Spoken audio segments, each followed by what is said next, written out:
kid, a really bad kid. You are a bad kid. You're such a bad kid. You are a bad kid, a really bad kid. You are a bad kid. You're such a bad kid. You are a bad kid, a really bad kid. You are a bad kid. You're such a bad kid. You are a bad kid, a really bad kid. Your mom must be so mad at you. Are a bad kid, a really bad kid. You are a bad kid. You're such a bad kid. You are a bad kid, a really bad kid. Your mom must be so mad at you 'cause you're a bad kid.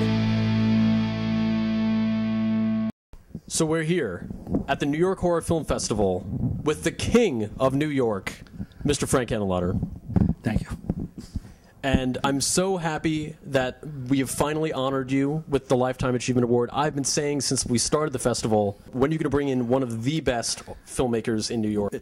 First, I have to come out of hiding, and I've been very successful at staying in hiding for 16 years. But this is different. With Bad Biology, I really like the film.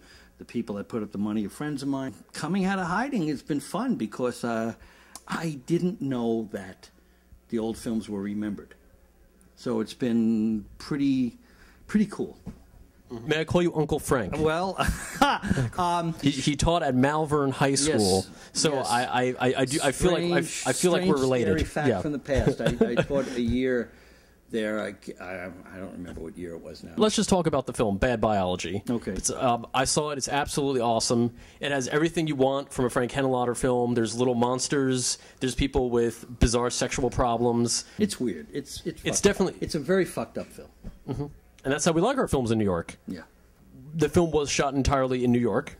Oh, yeah. It was shot primarily in Brooklyn at a mansion that was once owned by Father Divine. And it was built in 1854. And midway through the shooting of the film, it became a city landmark. You know, we also set the place on fire. Unbelievable. Not intentionally, but we were shooting at night, and we had a generator, and it got too close. The wood was brittle, so brittle. I mean, it was just, and before you knew it, we had flames going up the side of the building, and the problem really was that there was no running water in the building. So we had no heat or running water, which is not a good thing when you're trying to put out the flames.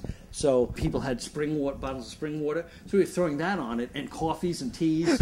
So I knew where I had a 12-pack of Diet Pepsi, and I knew it was on the first floor, and I just held my breath, ran into that, because you couldn't even breathe in there. It was all smoke. And found a 12-pack of Diet Pepsi, came outside, popped the can, sprayed it, put it on. 8th can of Diet Pepsi. The fire was out, and that's when the fire department arrived. You're fighting fires now. I don't think Bill Lustig has ever put out a fire. Just saying. You know, no, it's one of those things where you come outside and you see the flames, and instantly I'm going, oh, there goes the house. Therefore, there goes the film. Therefore, there goes the investments. You know, the trick of making low-budget films is you have to do what has to be done. And if it's on fire, you have to fight the fire.